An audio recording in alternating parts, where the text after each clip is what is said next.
Okay, Breakthrough Cambrai. Well, this game gave me quite a bit of headache in the first play in trying to understand or remember more than anything else the rules. They're not hard to understand. Far more than anything I can point to really makes sense, other than perhaps my own impending senility.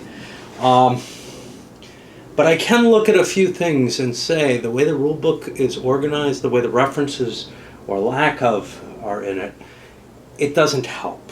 And the player aids don't help as much as you would expect them to. They're missing some things. Now you could sketch down a couple of notes on them and probably improve even my ability to keep track of things that way. But like most games that don't use a hex grid but try to be a serious simulation, and this tries, I think it largely succeeds.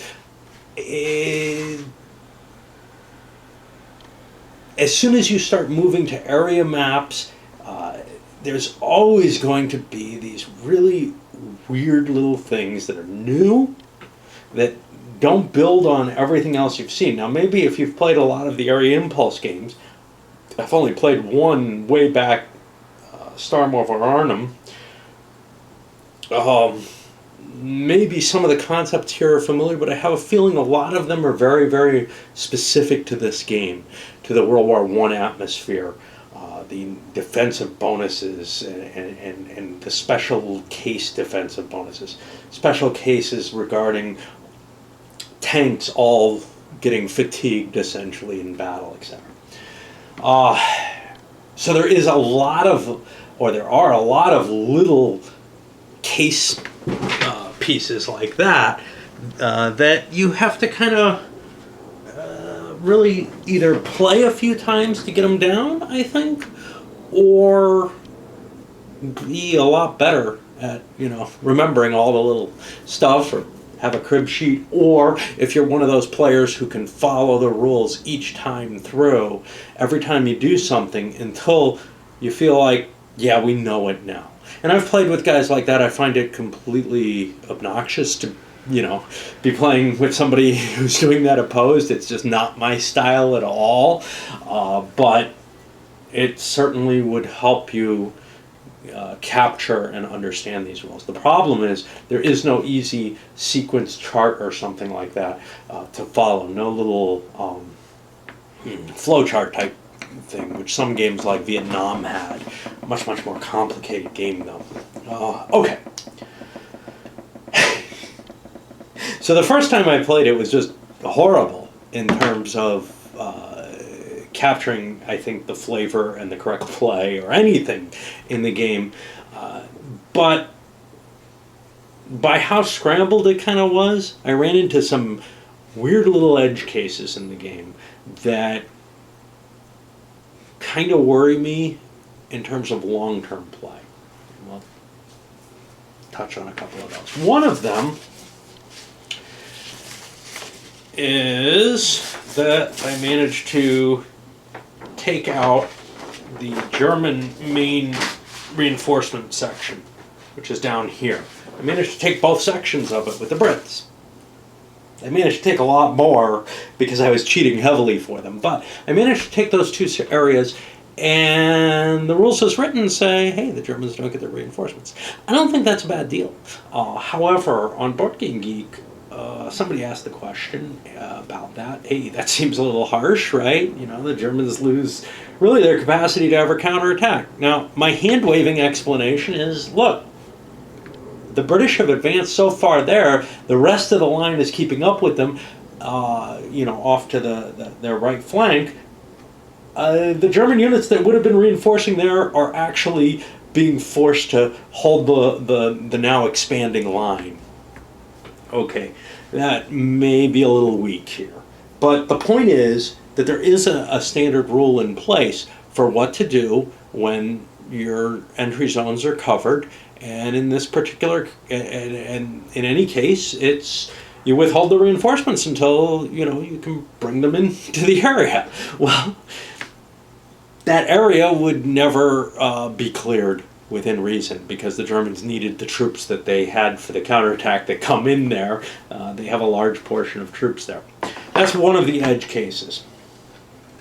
One of the guys over on the game box brought up, hey, that's a sign that this wasn't play tested that well.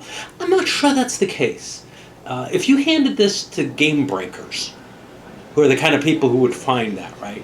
Game breakers are the guys who are looking for, well, what's that kick-ass strategy? I don't think it is a kick-ass strategy for the Brits to move that way, to throw their weight in that direction. The Germans can counter it fairly easily. But those game breakers are guys who are studying the game, trying to look for those little edges, right? And so they'll look at it and say, it works, you got to be careful. And that works fine. It really does. The other side of it, though, is, okay, that is a little harsh for new players. So I get the feeling that kind of the tossing it off as a, well, let the Germans bring it in on the nearest reinforcement space that they have available, is not an unreasonable solution if you're in the middle of a game and, oh shit, you don't want to stop. Okay. Another one is the Hague die roll.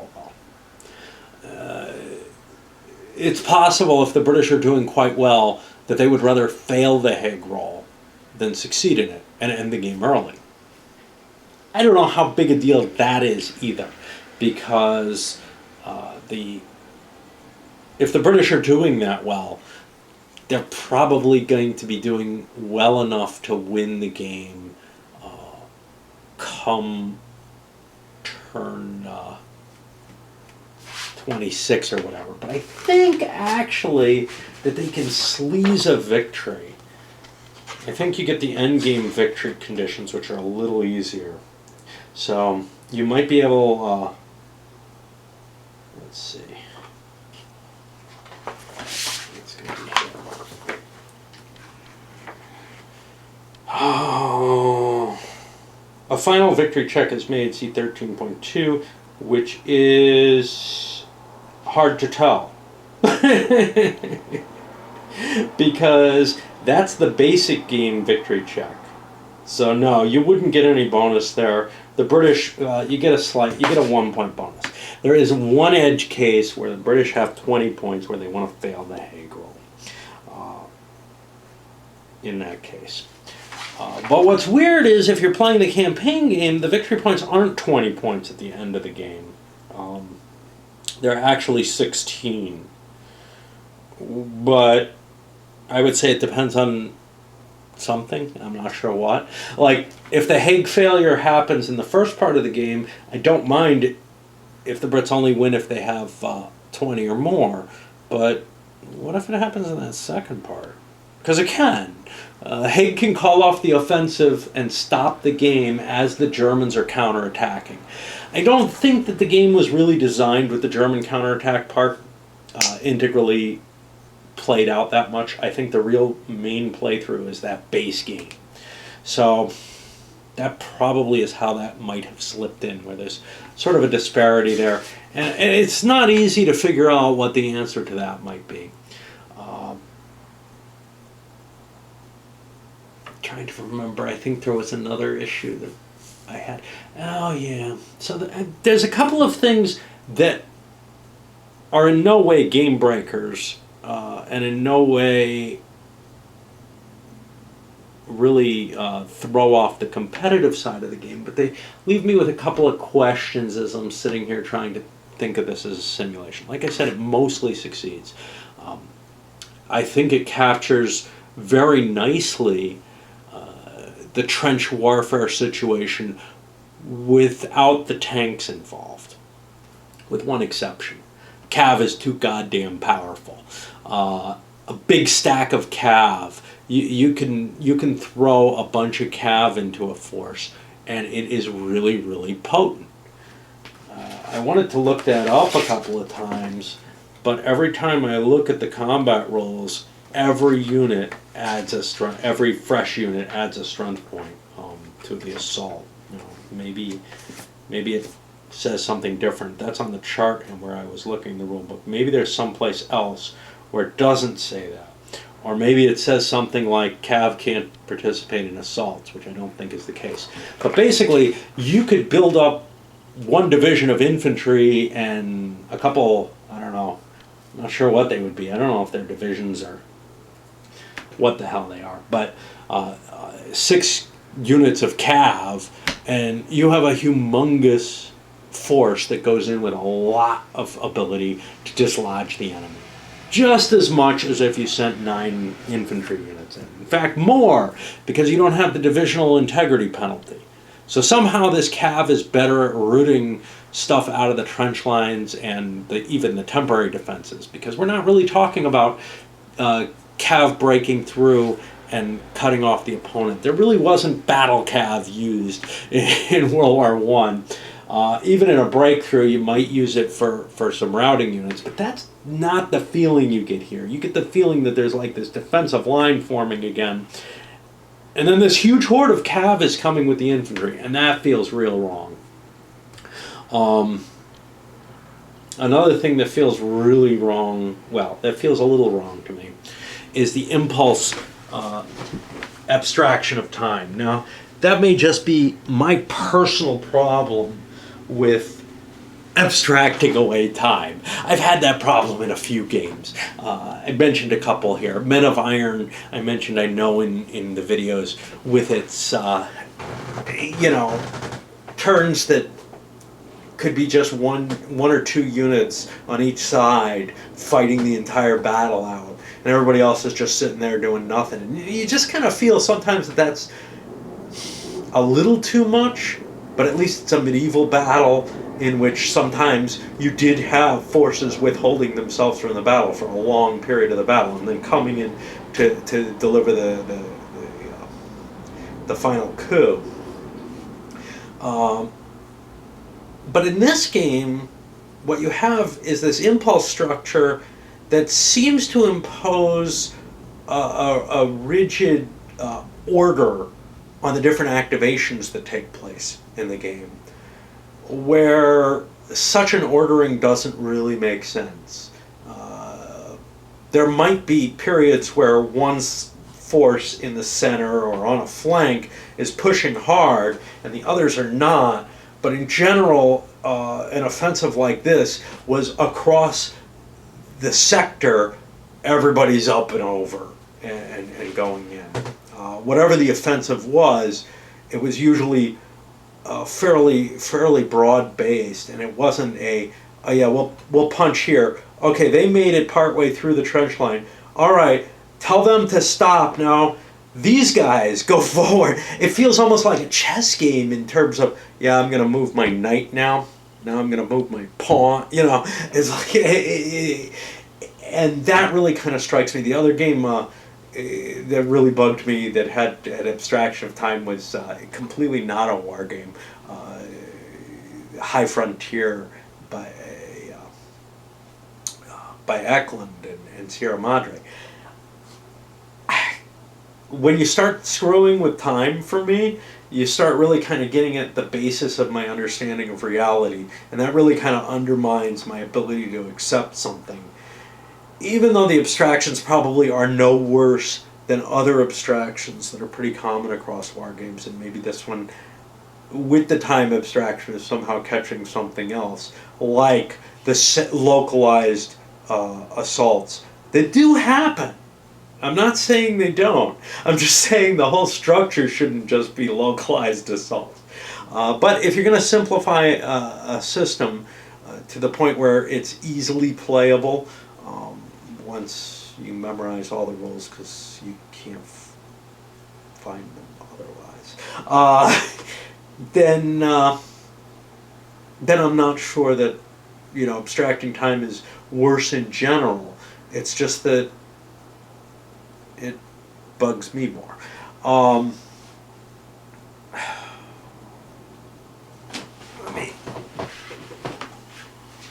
Let's talk about components, I guess. The counters are nice, they're big, not terribly readable for such large counters. The important, or most important thing, which is the actual values for attack, defense, and movement, yeah, they're fine. It's the unit designations, which, you know, in most war games, you're kind of like, yes, oh, you know, that's just for people who are really into the history. Take out your magnifying glass and try to remember which unit's which. Yeah, except here there is a divisional integrity situation, and I don't know why it is. The print's not that small. It's kind of puffy though. It's like the font just doesn't work terribly good on the background. The color of the impulse marker, it's red on both sides. I wish the Germans' advantage side was colored more appropriately to the German. There's a missing bridge marker. The countersheet scan is missing it too. There's plenty of extra markers, it's just somebody didn't print one. I guess I could scan one and kind of onto a label and stick it onto one of the counters. I've got a spare counter that I saved, reserved for using for that. The layout on the map of some of the boxes. So you have like the German air support here, the British barrages here, the British air support down here, and then the German barrages over on the other side of the map.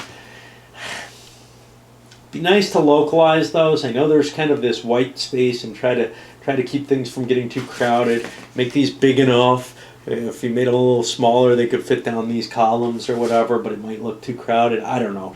But as it is, it has me going all over the map to get those things, and not necessarily oriented to how I see them.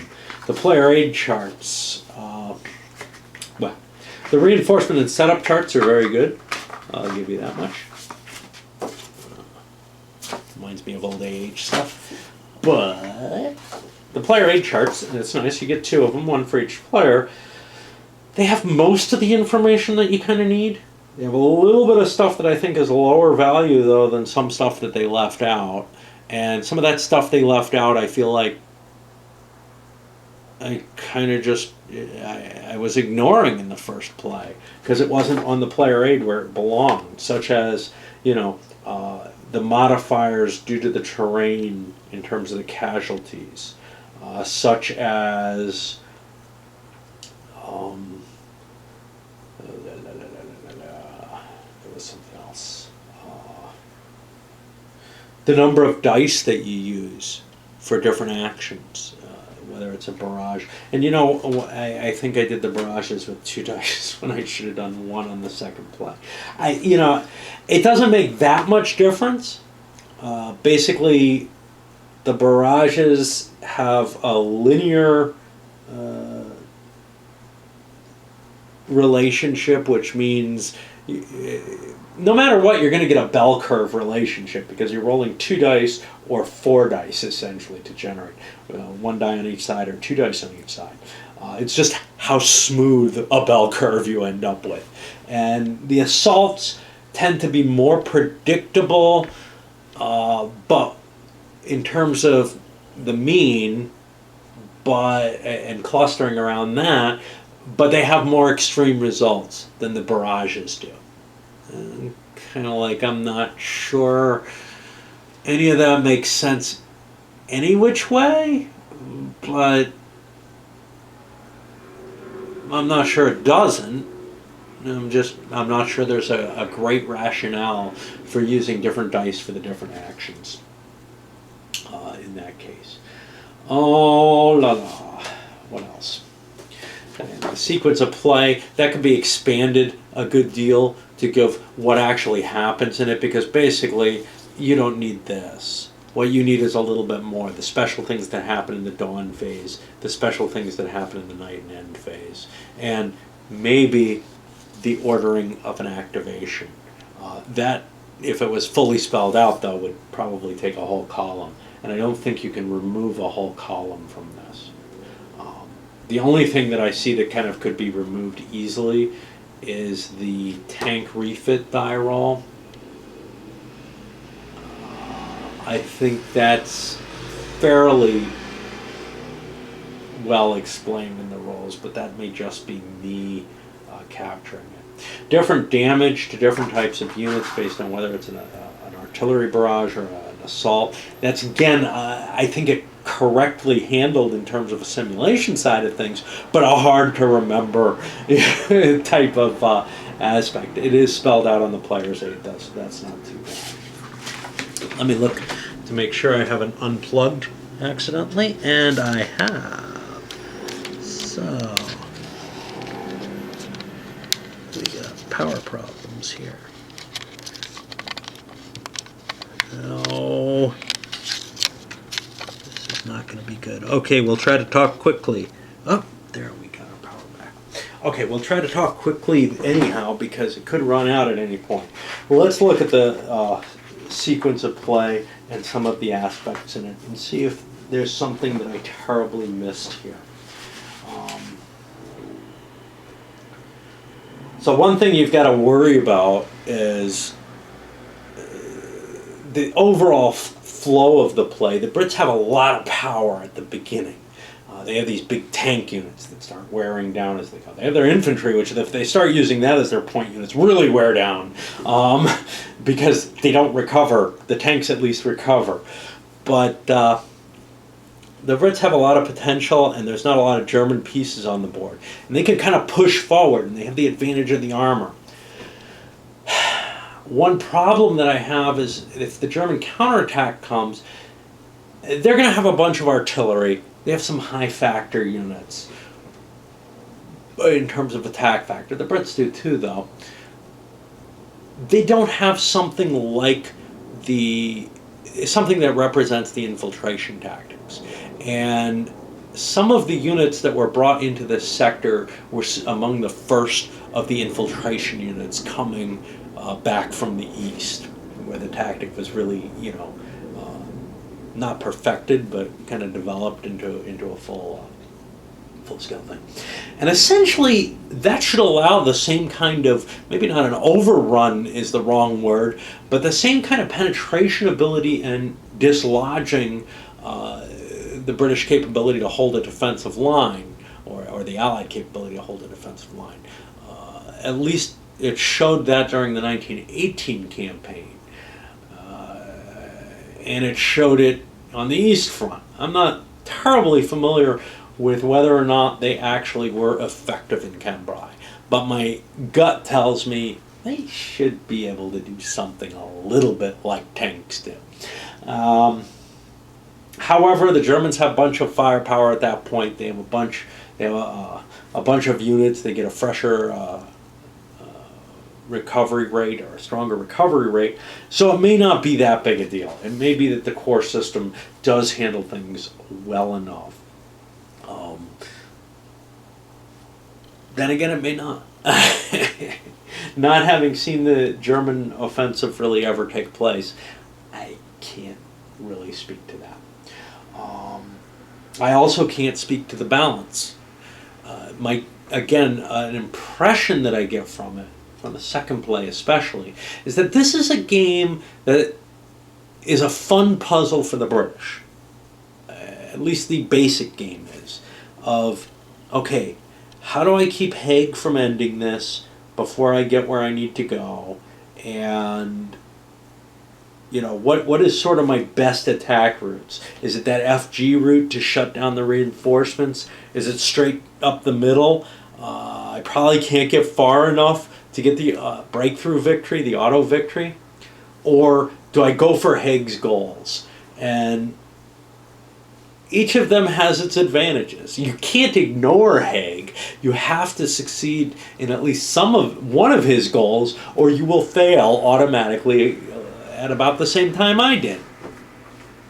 However, and no, I wasn't completely ignoring him. I was just incapable of getting his goals.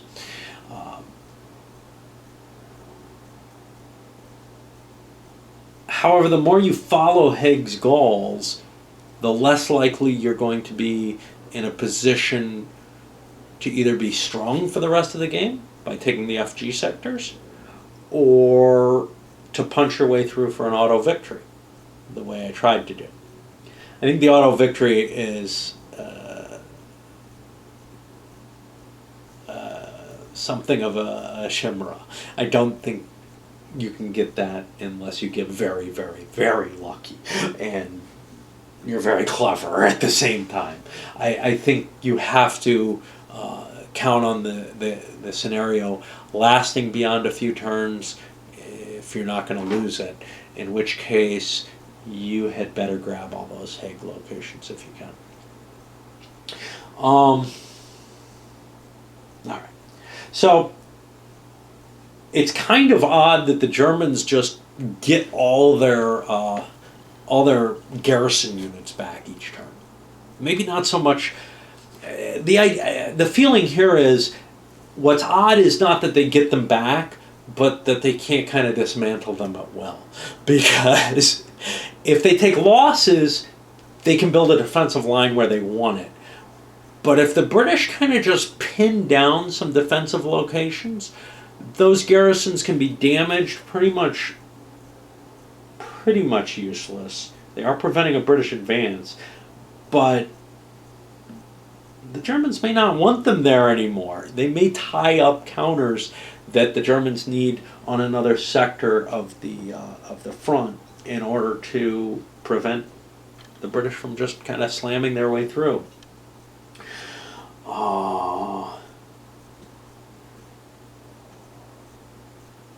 I don't terribly feel happy about the artillery rolls, the artillery ammo rolls. I can do some hand waving. I can say, look, you didn't use all your artillery shells, so you're not getting any more. That would make sense. You should at least have as many as you didn't fire from the previous turn, though. We had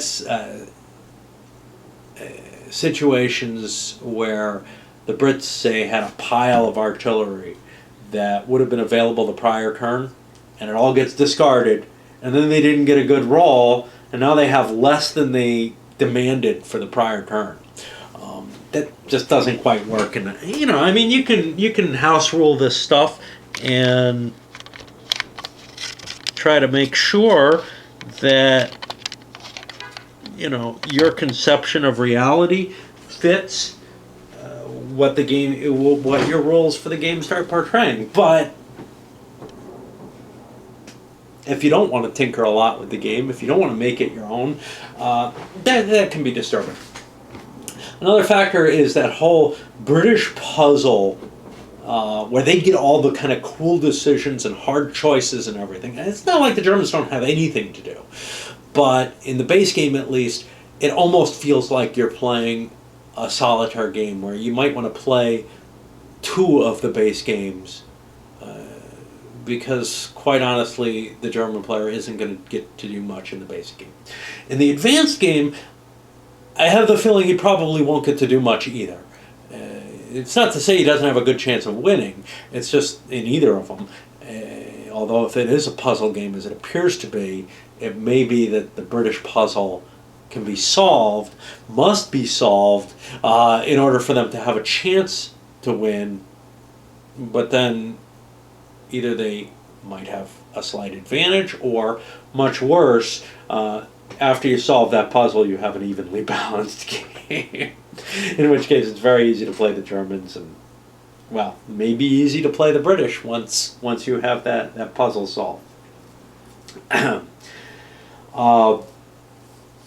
The Germans get reinforcements in greater quantities than the Brits do, but the Brits have sort of this weird sort of reinforcements, which is to say, not actual reinforcements. They get replacements. The Germans get replacements at a higher rate than the British. They get one per turn and up until a point, and then they get two per turn.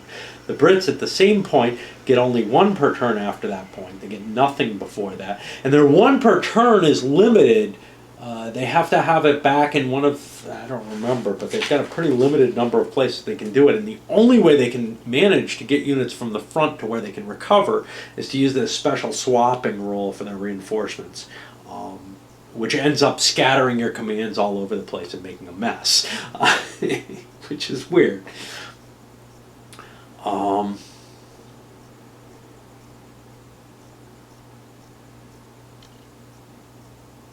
see.